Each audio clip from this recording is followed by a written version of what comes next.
It's the Nomad's Curse. We move on before we are finished. By Cassus Fett. Normally, when one thinks of the Mandalorian Wars between the Republic and the Mandalorians, they think of Mandalore the Ultimate. But that is honestly a disservice to what really happened during the war. You see, while Mandalore the Ultimate had an amazing army at his disposal and nearly toppled the Republic, it wasn't him that organized it. It wasn't him that assembled these forces. It was actually his right-hand man, Cassus Fett. Now, Cassus Fett, the name may seem a little similar to you, and it should. He's actually a long distant relative of Boba Fett and Jango Fett. Now, the interesting thing with Cassus Fett is that he's the one who did all the infrastructure, the strategizing. Overall, the entire war effort was organized, strategized by Cassus Fett. If you ever see the Mandalorians do an amazing, brilliant strategy, you would be 9 times correct to guess Cassus Fett had a hand in it, that he was somehow involved in the creating of such a dastardly maneuver. Now, Cassus Fett has a much more interesting meaning to some people. To the Mandalorians, he created the Neo-Crusaders, although that in itself is not entirely true. You see, the Neo-Crusaders was a new branch of Mandalorians at the time. So the Mandalorians had primarily this culture called the Crusaders, and it was just your standard typical Mandalorians. They had a clan-based system. They always were on the move. They were always taking from one planet and then quickly moving on to the next, looking for the next fight, looking for the next battle, looking for any opportunity to test themselves. Well, the Neo-Crusaders was a new group. They were veterans of the Sith War that they just recently lost from. You see, the Sith beat the Mandalorians.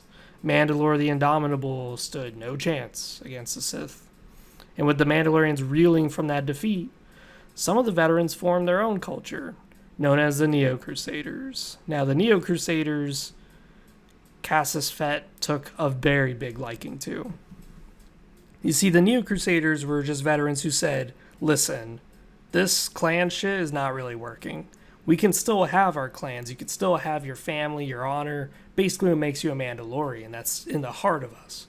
But we need to get organized. We need to have structure. We need to have ranks divided between us. Because the Crusaders do not have that. They do not have any sign of ranking, any sign of organization. They're just really just individual warriors grouped together and going around the galaxy together. That is it. At the very heart, Crusaders are just nomadic. The Neo-Crusaders changed all that.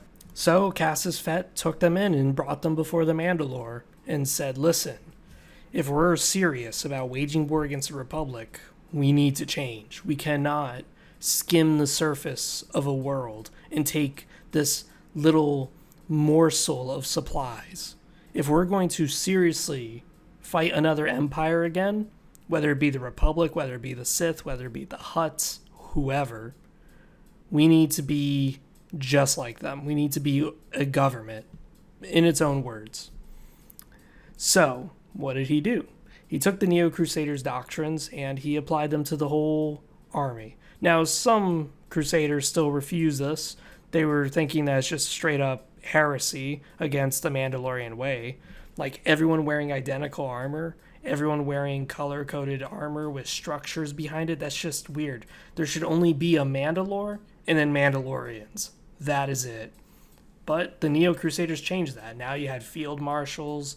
Now you just had initiates. Now you had slaves. Now you had settlements.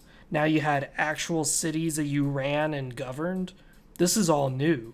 This was really a blow to many of the older veteran Mandalorians. They were like, whoa, I've never done this before. Okay. And they all understood the reasonings why this was needed. Cassus Fett really opened up their eyes to war, saying, hey, you guys may thrive for battle, But if you're going to do war, which is a long string of battles, you're going to need more than just your body. You're going to need more than just whatever's on your back. You need supply routes. You need supply lines. You need a fleet at your disposal. You need shipyards to build that fleet. You need a manufacturing outpost to make your guns and armor.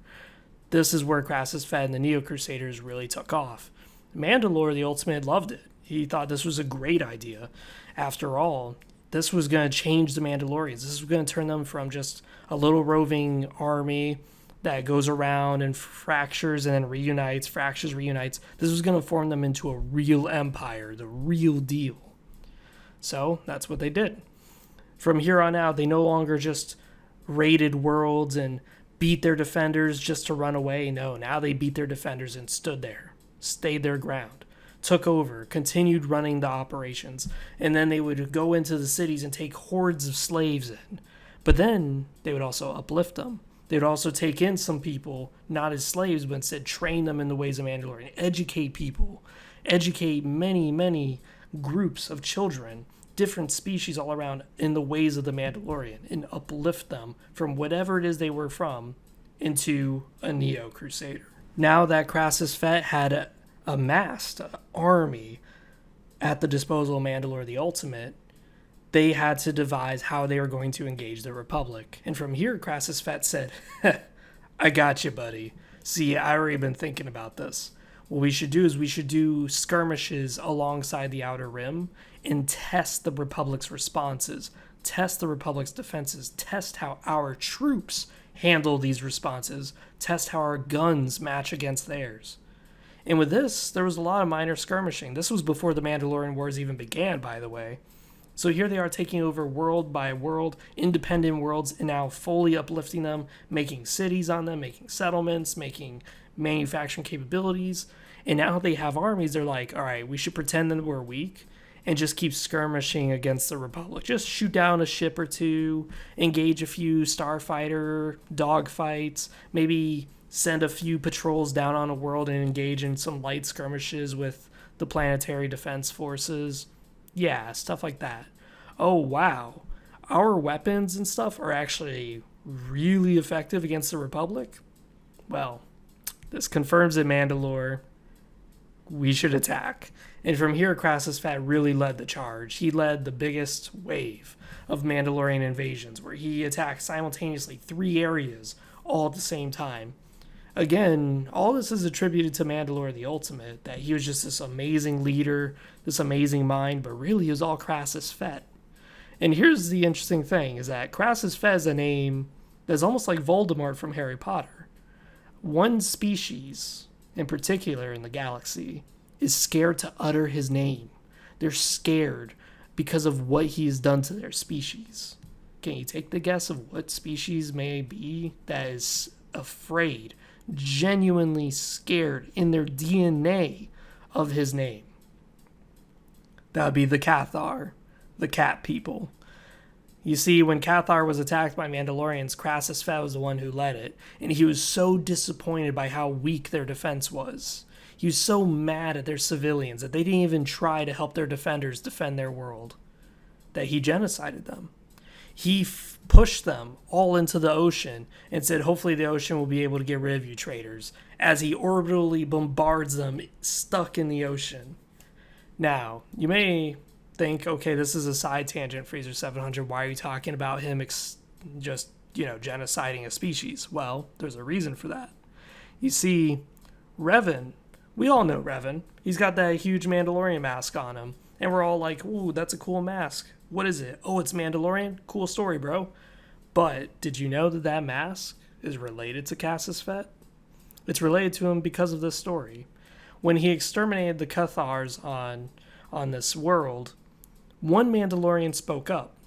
And from the looks of him, he looks to be more of a crusader, just because his armor is totally different from everyone else's. But he spoke up. He said, whoa, this is not honorable. We're just killing civilians. There is no honor in this. And to which Cassus just put his hand on his shoulder and said, you know what? You're absolutely right. You are absolutely right. Nothing about this is honorable, killing these cowardly dogs. but thank you for volunteering to be their defender.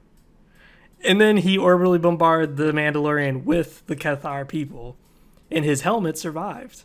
And that's where Revan found the helmet, and he could feel through the Force what had happened and what this honorable Mandalorian had done, which is he tried to stand up for these civilians who wanted nothing to do with war. So Revan donned the mask and said he wouldn't take it off. And that's all tied to Cassus Fett. Cassus Fett, the genocider, the mastermind, the organizer, the guy who led the Mandalorian initiatives. Now you may think, well, what happened to him afterwards? After the Mandalorian Wars, did he die in Malachor 5? No.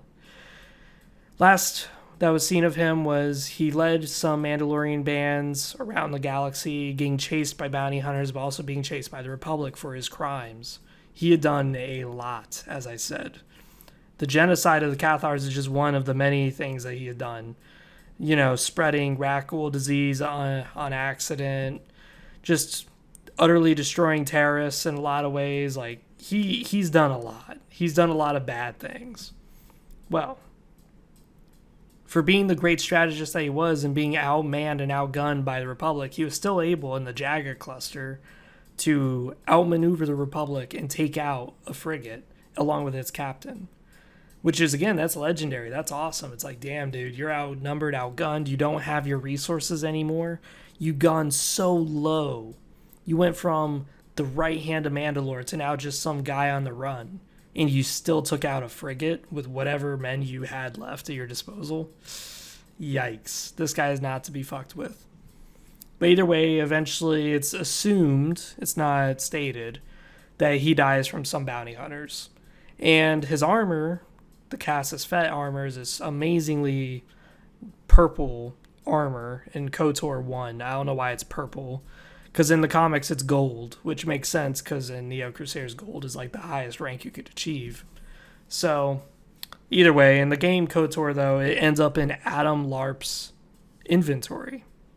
What we can assume is that Cassus Fett has died, but his armor was taken as money and sold to a merchant. Now, whether it was sold by his ancestors, probably not likely. I mean, not his ancestors, his children, probably not likely. It was probably just sold by the bounty hunters, because usually Mandalorian children look up to the armor of their forefathers. But we do know this, though, is that despite the fact no one knows of any relatives he has, we do know that he was chased by bounty hunters. He did die eventually. And all we see is 4,000 years later when Jango Fett emerges, that his lineage still exists. His genes are still out there. And what emerges was the very thing that killed him. A bounty hunter. A ruthless, cold bounty hunter who is tactically minded and cunning, to say the least. Besides that, there's been Cassus Fett. I hope you guys enjoyed. I hope you guys got a nice glimpse into Mandalorian society. Besides that, this has been Free 700. I am out.